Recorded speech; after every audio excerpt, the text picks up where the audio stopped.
Hey guys, this is Cloudy and welcome back to my attempt to become the greatest YouTuber in the world. That's right, watch out PewDiePie, and the most hated person in my college.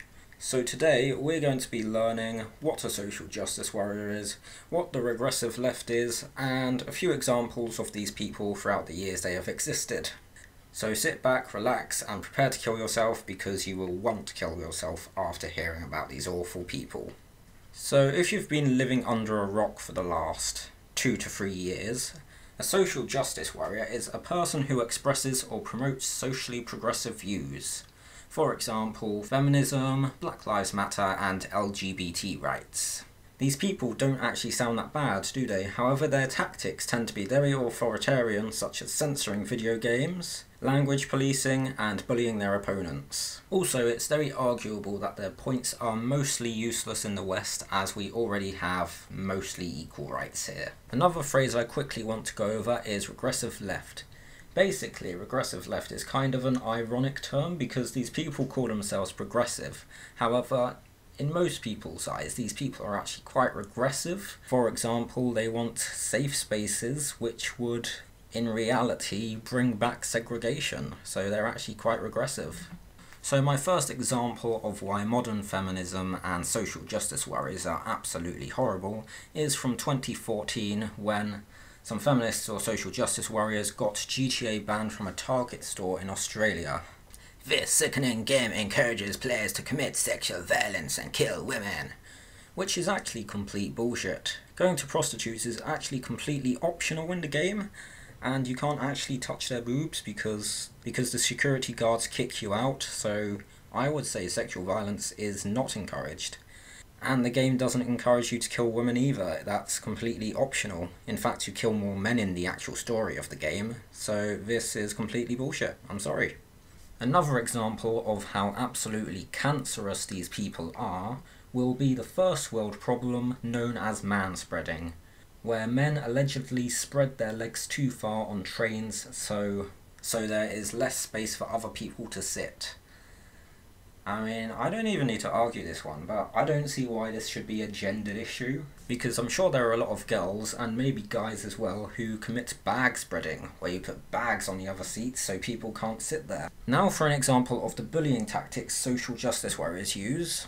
So in 2014, you've probably heard that the ESA landed a spaceship kind of thing on a comet, and it was a great day for mankind. However, some social justice warriors were more concerned that one of the scientists was wearing a sexist shirt, which one of his female friends made. I mean, give this guy a break. He literally landed a spaceship kind of thing on a comet. So just shut the fuck up. Now we're going for something which happened this year, which was the Cologne attacks, which you've probably heard of. The Cologne attacks happened this year, and they were covered up by the police and media because they were scared that they would be called racist because the people who did the sexual attacks were migrants. And throughout this entire thing, feminists ironically kept quiet because they didn't want to be called Islamophobic. So you've probably heard about the shit that went down in the Mizzou University last year. Basically, someone drew a poop swastika. I don't know the exact details, but basically someone drew a poop swastika on a wall, and it sparked huge outrage. I think some people got fired, and there was just a complete overreaction because someone drew a poop swastika on a wall in the toilet. And finally, I want to talk about Black Lives Matter, which is supposed to be this amazing movement of peaceful people and stuff. But frankly, it's not. So Black Lives Matter does actually have a good cause because there is still a lot of police violence in America towards black people. However, Black Lives Matter is completely counterproductive. Just look at this picture here. So a bunch of Black Lives Matter protesters wrote on a memorial, "Fuck white people." I mean, that's the greatest way to get people on your side, isn't it? Just say fuck white people. These people wonder why people don't support them. This is exactly why.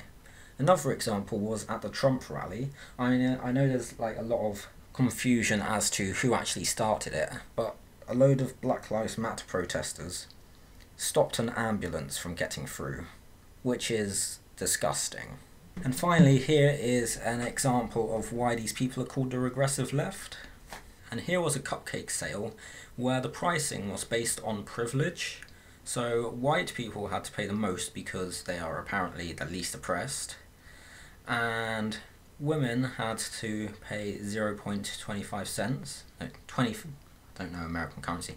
Women had to pay 25 cents because the wage gap apparently exists, and the wage gap doesn't exist because watch this video here by my friend Seanhead. The wage gap is simply the average earnings of men and women working full-time. It does not count for different job positions, hours worked, or different jobs. It has nothing to do with the same job. It has nothing to do with discrimination. So thanks for watching, guys. My next video is probably going to be about this photo from the cupcake sale. The Guardian did a response to it, so I'm going to respond to the Guardian response. And thanks for watching this video. If you haven't got cancer already, you probably will within the next few videos. But for now, feel free to press the like button and subscribe if you want to, because I want to become the greatest YouTuber in the world.